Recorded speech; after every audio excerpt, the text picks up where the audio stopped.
Today on the AWC podcast, we're talking about why you can't scale a service business from the January issue of the American Window Cleaner Magazine.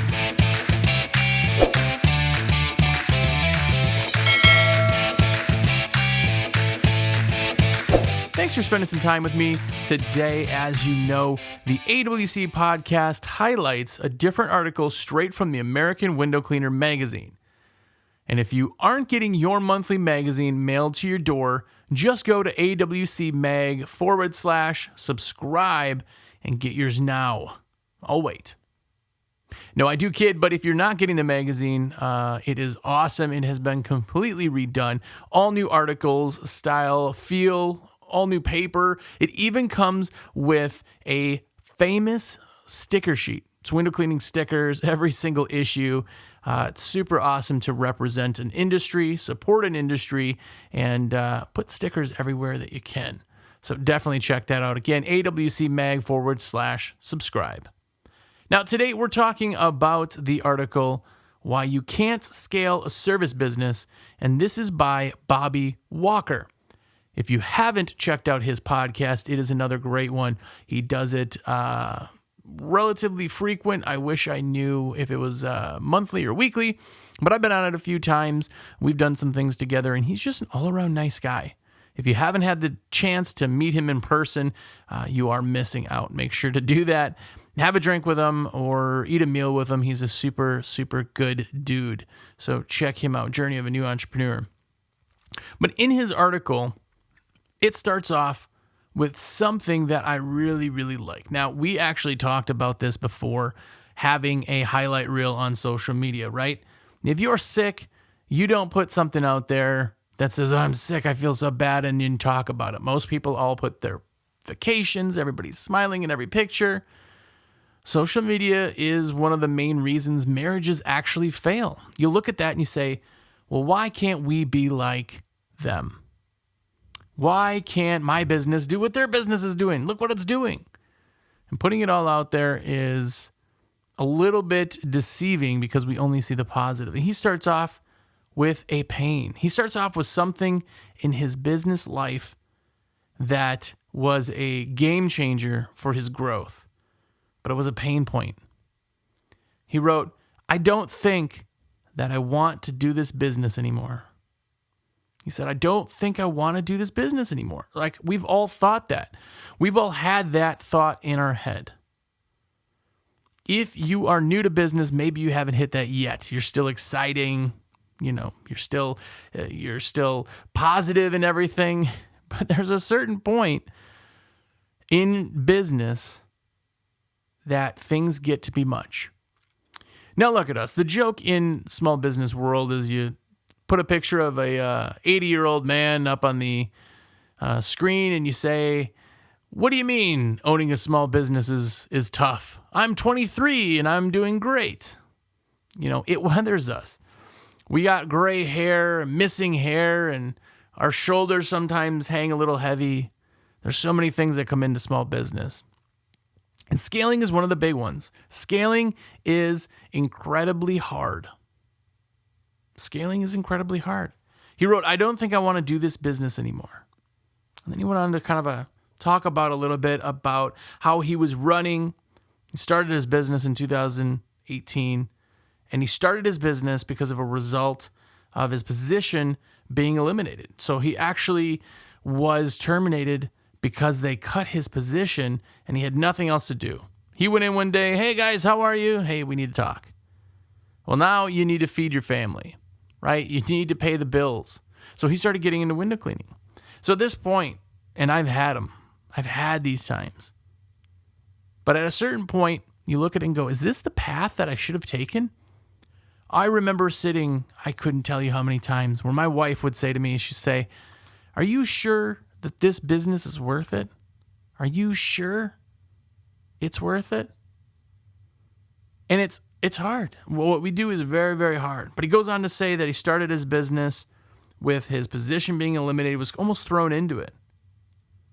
After he got, terminated from his job, he went to Home Depot. He spent about $100 in window cleaning supplies and hit the ground. That's how we started business. So you didn't have time to think, is this the path I want to take? And you know what's interesting with small business in general is nobody, for the most part, nobody has looked at it and gone, hey, I think I'm going to work really, really hard. I remember having conversations in the very beginning too about building these big businesses and having my 5-year plan and everything and scaling to that point. And people go, do you know, you're like married to this business. You're going to be working like 20 hours a day. And yeah, but it's going to be something I love and I'm going to make all the money. We're a little bit naive. But he goes on to say that his customer would not let him send his employees back. So his employees were on a job. They basically were told not to come back because they kind of had some quality issues. Something on the crew itself sent them home. So now, on top of scaling, on top of having this business and going, well, I want to be bigger, I want to be better, you're getting burnt out. Burnout is huge in our industry. It's just huge in small business. You're getting burnt out. I don't want to do this business anymore. And then the employee questions happen, right? Employees are tough. It doesn't matter if you have 50 employees or 20 employees. If you're going to scale, you need to have employees. Now, if you're in a season in your business and you want to do this thing as an owner-operator, more power to you. Listen, when you make $1, you make $1. That's awesome. But if you're growing and scaling, you cannot do all of the work needed to scale by yourself. You're going to need employees.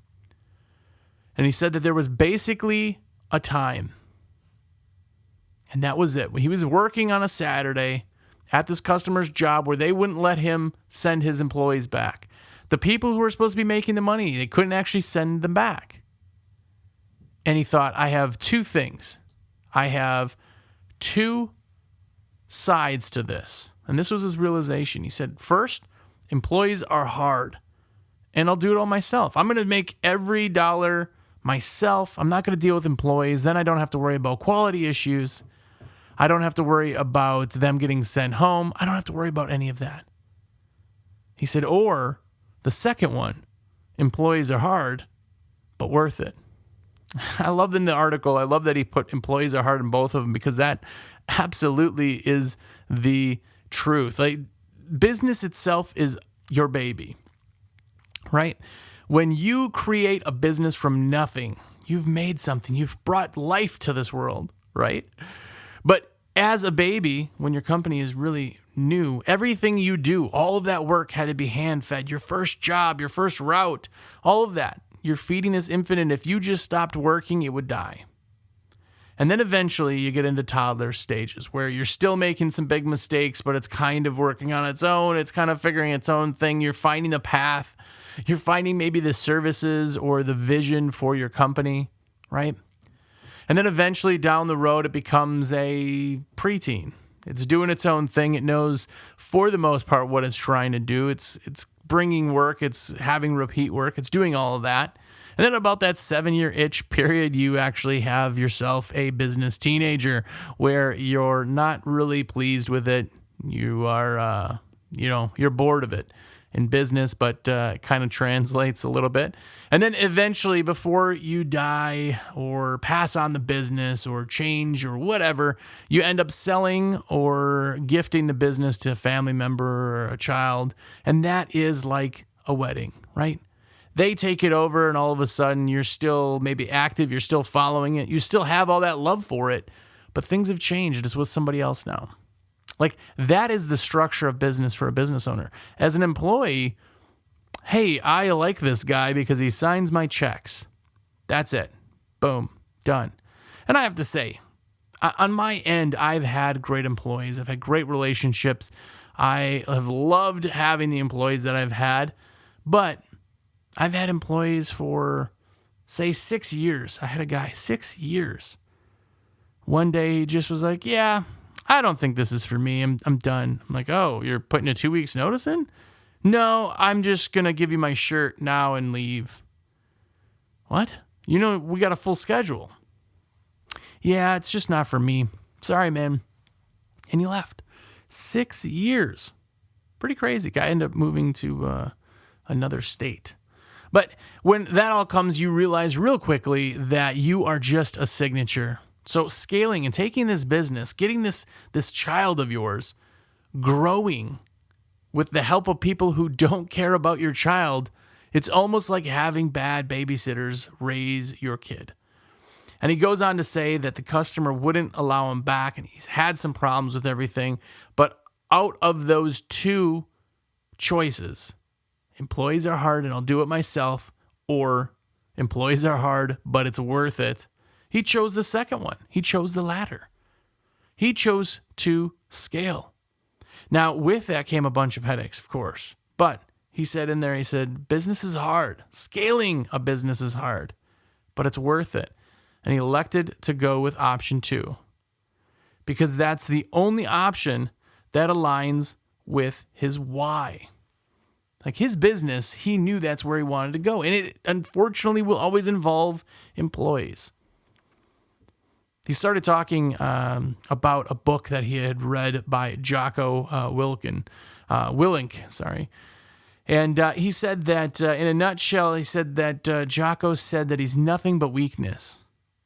He's not naturally or physically gifted. He's too emotional. He procrastinates. His mind is too small. And he goes on.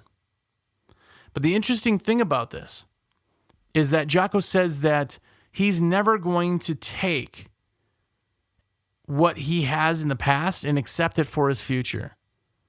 He said, I don't accept those weaknesses. I don't accept that I'm doomed to be forever what I am today. Now, I could have written that proof right there. I couldn't have written that any more elegantly. You see, I'm just stumbling over words. Elegance is not my thing. But it is for Jocko. He just realized that he's weak. That's another thing. We all have to realize that we have some strengths and weaknesses.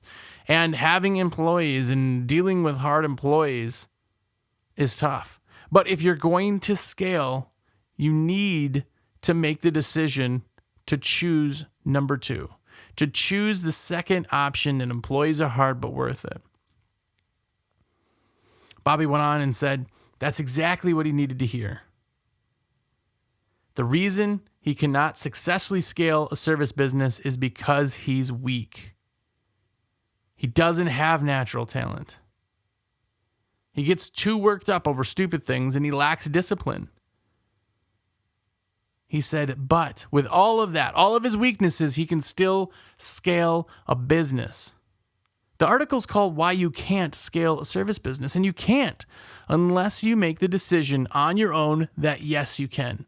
You have to make the decision that you're going to scale a business bigger and better than anything that's been there. If you have a vision or a plan, you can get there, but you need to decide on how to get there. Choose number 2. No employees are hard and they're worth it.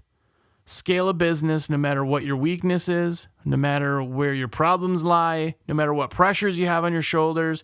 If you're going to scale a business, make the decision to scale the business.